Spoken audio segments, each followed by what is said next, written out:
Hey everyone, how are you all? Welcome back to the Sonography Ways. And today in this video, we are going to start with literary devices. और इसी series में आज सबसे पहले हम concept clear करने वाले हैं ओड का. So let's get started.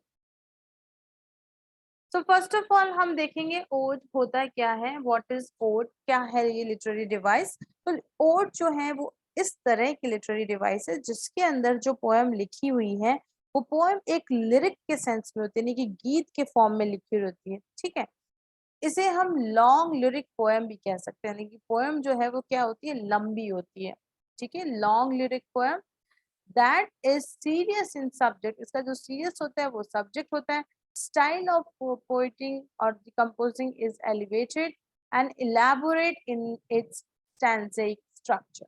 स्टैंजिक structure में बहुत ही इलैबोरेट होती है ये. और ये कह सकते हैं कि बेसिकली टू प्रेज और ग्लोरीफाई, है ना, किसी की तारीफ करने के लिए, प्रशंसा करने के लिए उसको उसके लिए ये वर्ड लिखा जाता है.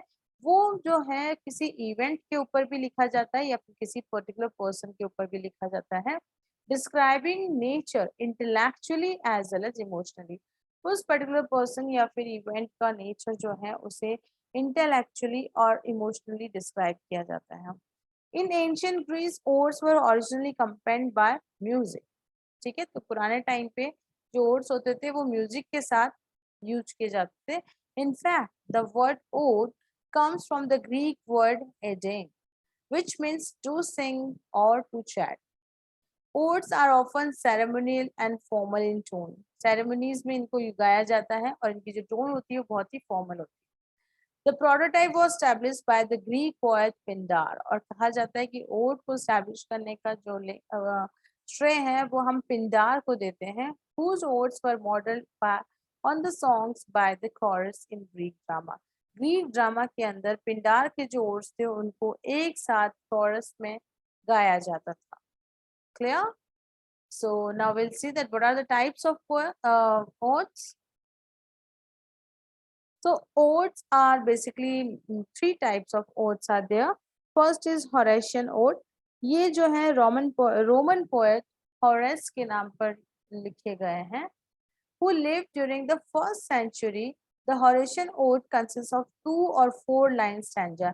इसके अंदर 2 या 4 लाइन का एक स्टैंजास होते हैं. That share the same meter. उनकी जो मीटर है वो सेम होता है, राइम स्कीम सेम होती है, लेंथ भी सेम होती है.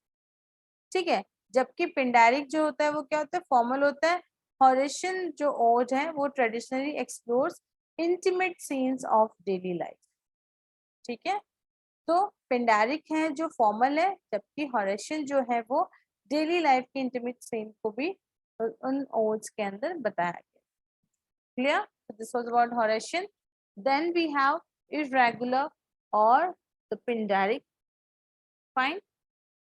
So this the regular or Pindaric basically. तो Pindaric ode in English is a close imitation of Pindar's form.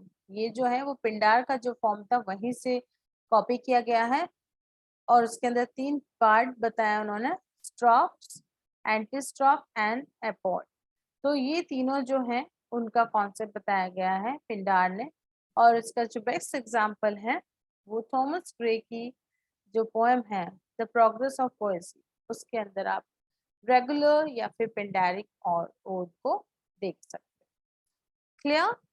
Then we have the irregular ode. Irregular ode जो है वो 1965 में अब्राहम कोहली ने इंट्रोड्यूस किए थे.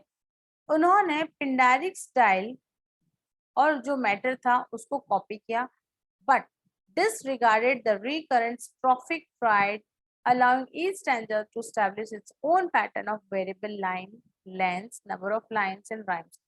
तो जिस तरह से पहले रेगुलर में एक fixed line, fixed rhyme scheme, same सब कुछ हुआ करती थी, यहाँ पर इसको जस्ट अपोजिट कर दिया और कहा कि वेरिएबल रख सकते हो आप लाइंस को, number of lines, stanza, sorry, rhyme scheme and everything. John Keats की जो odd on aggression earn is perhaps the most well-known ode ever written. Okay, this is an example of an irregular ode. There is rhyme throughout, but it is not as strict as other rhyme forms. पूरी poetry के अंदर rhyme रहेगी, पर जरूरी नहीं है कि वो एक सीक्वेंस में हो या फिर स्ट्रिक्ट हो, तो उससे आप कहोगे द इरेगुलर ओड। ओके, अब ओड के अंदर तीन चीजें होती हैं, वो क्या होती है? जैसा कि हमने देखा कि स्ट्रॉफ, एंटी स्ट्रॉफ एंड एपोड। स्ट्रॉफ क्या होता है? इसके अंदर दो या दो से ज्यादा लाइन को एक यूनिट में रिपीट किया जाता है ना, इसमें स्ट्रॉफ। In modern uses, the term strophe can refer to any group of verses that form a distinct unit within a poem. Clear? Antistrophe होता है, the second section of an ode is structured the same way as the strophe, but typically offers a thematic counterbalance. Okay, and then the last one is the epode. This section of stanza typically has a distinct meter and length from the strophe and antistrophe, and serves to summarize or conclude the ideas of the ode. तो इसके जो features हैं वो बिल्कुल advance है।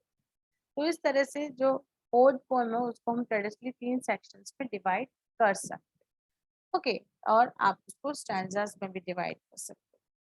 Clear? Then we have some of the examples which can be asked in the exam कि ये वाला ode किसने लिखा है। So just learn and what type of ode it is, पर वो एक next level का question बनता है। Ode an intimation of immortality from recollection of early childhood by William Wordsworth, ये एक पिंडारी का ode है। Ode to the Confederate Dead by Ellen Tatter, it is an Horatian ode.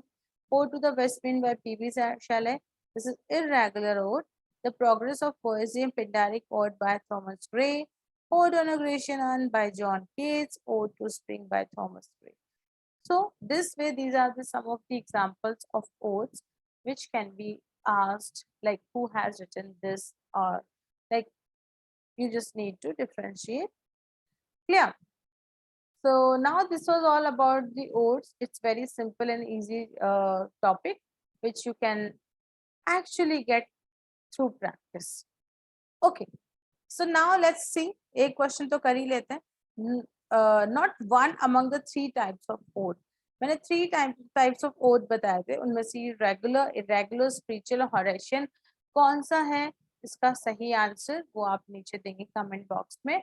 इसके बाद एक और क्वेश्चन मैं लेती हूँ, उसके बाद free. So ode comes from the Greek word, ये वन वर्ड आंसर है, आपको उस ग्रीक वर्ड का नाम लिखना है जहां से ओड निकल के आया है। So it's a little challenging question, एक बार पढ़ के नहीं याद होगी spelling, so go cross check and write down the answer. So thank you so much for watching this video. We'll see you with another topic in the next video. So thank you.